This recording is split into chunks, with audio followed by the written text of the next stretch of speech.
अस्सलाम वालेकुम। आज मैं आपको बताऊंगी ओरल कैविटी की में इम्पॉर्टेंट टॉपिक्स ईएनटी का जो oral cavity and salivary gland में से। तो सबसे पहले anatomy of the oral cavity ये कॉन्सेप्ट के लिए रीड कर लें, ठीक है।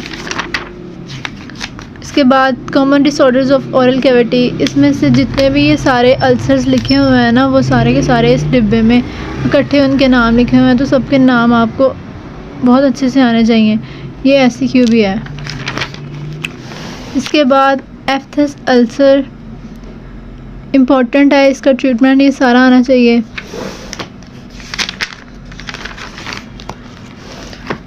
नेक्स्ट म्यूकस फाइब्रोसिस, इसकी एटियोलॉजी, इसकी कॉजेज़, ठीक है, इसकी पैथोलॉजी और इसका ट्रीटमेंट ये आना चाहिए।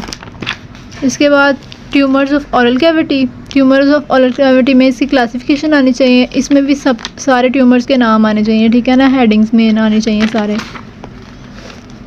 इस सब के नाम आने चाहिए। प्री मैलिग्नेंट लीजन्स के भी सबके नाम आने चाहिए।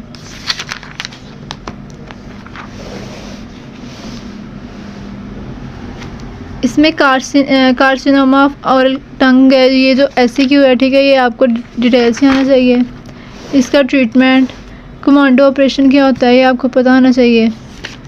इसके अलावा ये जो टेबल है इम्पोर्टेंट है, ये आपको पता होना चाहिए। TNM क्लासिफिकेशन है cancer of lip and oral cavity की। इसके बाद ये स्टेजिंग बताई हुई है, ये भी इम्पोर्टेंट है, ये भी आपने रीड कर लेनी है। ये आपको ये एससीक्यू बताया मैंने अभी, पीछे से मैं आपको MCQ बताना भूल गई। तो common disorders of oral cavity में hand, foot and mouth disease किससे होती है, कोक्साकी वायरस से होती है, ठीक है, ये MCQ है। इसके बाद एफ्थस अल्सर कहाँ पे होता है, इनर सर्फेसिस पे होता है, ठीक है, ये भी MCQ है।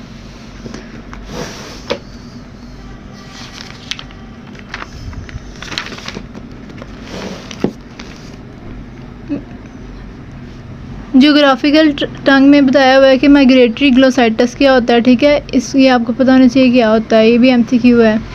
इसके अलावा फोर्डाई स्पोर्ट्स को, ये जो होते हैं ना एब्रेंट स्पेशियस ग्लैंड्स होते हैं, ठीक है, ये भी आपको ये MCQ है। इसके बाद ट्यूमर्स ऑफ ओरल कैविटी में से जो MCQ है वो पेपिलोमा MCQ आ जाता है। इसके अलावा हेमेंजियोमा का MCQ, ठीक है, और इसकी साइट, ये जो प्री मैलिग्नेंट लीजन्स है, इसकी साइट इन्वॉल्व्ड, ठीक है। रिथ्रोप्लेकिया में से MCQ आ जाते हैं। रिथ्रोप्लेकिया में रेड पैचेस बनते हैं और ल्यूकोप्लेकिया में वाइट बनते हैं।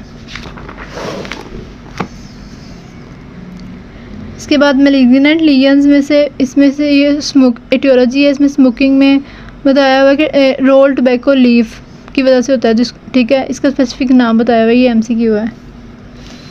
इसके बाद साइट्स ऑफ कैंसर इन, ठीक है, ये इसके नाम से ही पता चल जाते हैं, ये आप लोकेशन इसमें से MCQ आ जाते हैं।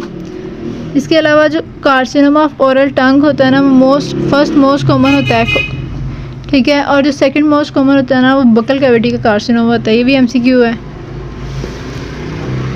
इसके अलावा ना जो टेस्ट बस हर जगह पे होते हैं एक्सेप्ट फिलीफॉर्म पेपिला में, तो ठीक है, ये भी MCQ है। और ये जो टंग का जो टंग है ना, टंग का carcinoma lateral border of the pay होता है, ठीक है, लेटरल बॉर्डर पे होता है, टिप पे रेयरली होता है, कॉमन साइट है, तो ये MCQ है।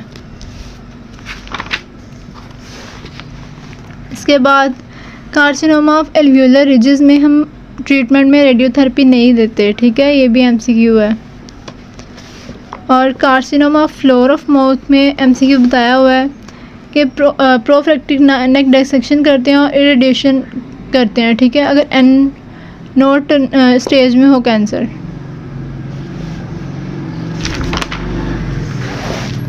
इसके बाद मेलानोमा में MCQ है कि ये इसकी कॉमन साइट्स पैलेट और जिंजाइवा होते हैं, ठीक है, और कपोसी सार्कोमा एड्स के पेशेंट में हाई होता है। इसके बाद non neoplastic disorders of salivary gland, इसमें से ये मम्स, वायरल पैराटाइटिस, इसमें से MCQ आ जाते हैं, रीड कर लें। ये आगे से दोनों रीड कर लें।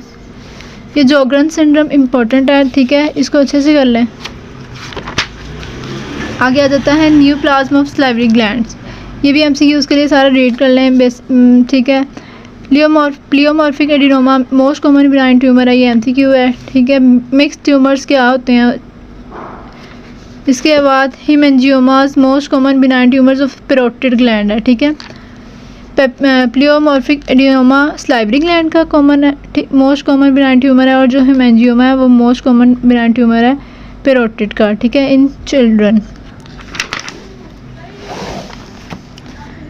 इसके बाद ये जो टेबल है ट्यूमर्स ऑफ सलाइवरी ग्लैंड, इसके नेम सारे आने चाहिए। पैरोटिड ग्लैंड के ट्यूमर्स के नेम से ये एससीक्यू आया हुआ है, ठीक है, तो उसमें से ये सारे आ जाने हैं।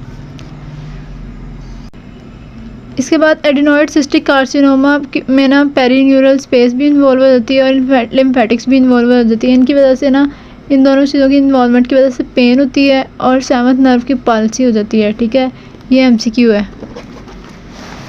इसके बाद एससीक्यू है फ्रेज सिंड्रोम, ठीक है, गैस्ट्रेटरी स्वेटिंग भी जिसे कहते हैं, ये आपने करना है। This is all about the naso oral cavity. Thank you.